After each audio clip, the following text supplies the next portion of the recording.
कृष्णमूर्ति कहते थे कि अगर किसी कार्य में कुशल मत होना,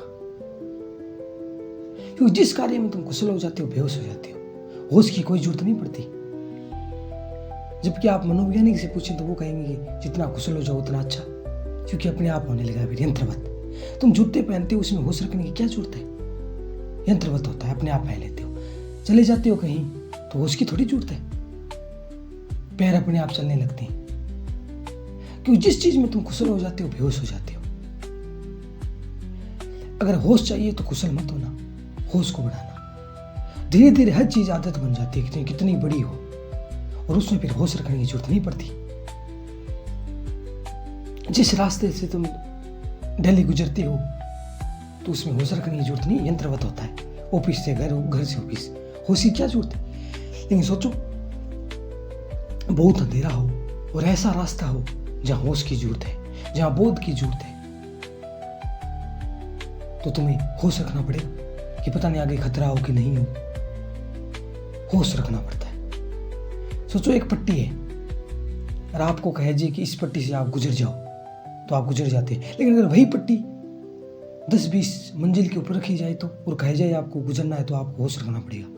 आपके अंदर कोई विचार नहीं चलने चाहिए, आपके अंदर कोई सपने नहीं चलने चाहिए, आपके अंदर कोई कल्पना नहीं चलनी चाहिए। बिल्कुल होश, उसी वक्त पूरा का पूरा होश रखना पड़ेगा। तो कृष्णमूर्ति कहते हैं अगर कुशल हो गए तो बेहोश हो जाओगे, इसलिए कुशल मत होना।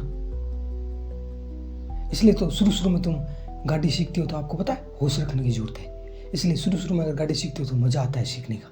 धीरे धीरे यंत्रवत हो जाता है, अपने आप स्टीयरिंग मुड़ जाता है, अपने आप फिर ब्रेक लगने लगता है, क्लीच लगने लगती है, सब कुछ अपने आप हो जाता है। फिर होश की जरूरत नहीं पड़ती, लेकिन शुरू में बड़ी होश की जरूरत पड़ती है। तो इसका मतलब ये हुआ, जिस चीज़ में तुम कुशल हो जाते हो बेहोश हो जाते हो, सिर्फ आदत भर रह जाती है। इसलिए आपने सुना होगा कि मंत्र में होश की क्या जरूरत है? राम राम राम राम करते रहो।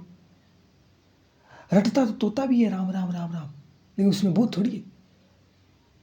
अगर कोई भी चीज़ अगर तुम डेली करते हो बिना होश के, तो वो सिर्फ आदत भर रह जाएगी, मिलेगा कुछ भी नहीं, आदत भर रह जाएगी। इसलिए बुद्ध का एक शब्द है नित्य नूतन, हरदम नया। क्योंकि चेतना के लिए हर चीज नहीं है, और मन हमेशा जीता है अतीत में, स्मृतियों में, कल्पनाओं में।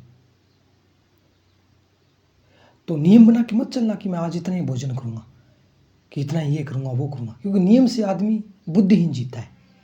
जिसके पास अक्ल नहीं है, जिसके पास बुद्धि नहीं है, वही जीता है नियम से। जिसके पास बहुत है वो तो हरदम जीता है कि अगर आज भोजन की जरूरत है तो खा लूंगा, अगर ऐसा लगता है कि आज उपवास की जरूरत है, भूख नहीं लगी तो नहीं खाऊंगा। इसमें क्या जबरदस्ती? लेकिन तुम कहते हो आज उपवास ही करूंगा और तुम्हें बहुत ज़्यादा भूख लगी है तो तकलीफ होगी, क्योंकि तुमने नियम बना लिया। तो नियम से मत जिए, होश से जिए, बोझ से जिए। नियम तो अतीत का होता है, नियम तो मूर्ख लोग लेते हैं।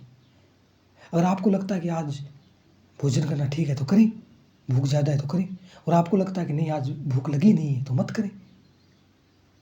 होश से जिए, बोझ से, हरदम नया, नित्य नूतन। और कोई भी चीज़ पुरानी नहीं है, हरदम नई होती है। अगर आपको कुशल होगे तो आप बेहोश हो जाओगे हर चीज़ में। इसलिए कृष्णमूर्ति का ये शब्द है कि जो भी करना होश से करना, चूज लेस अवेयरनेस, चुनाव मत करना, होश।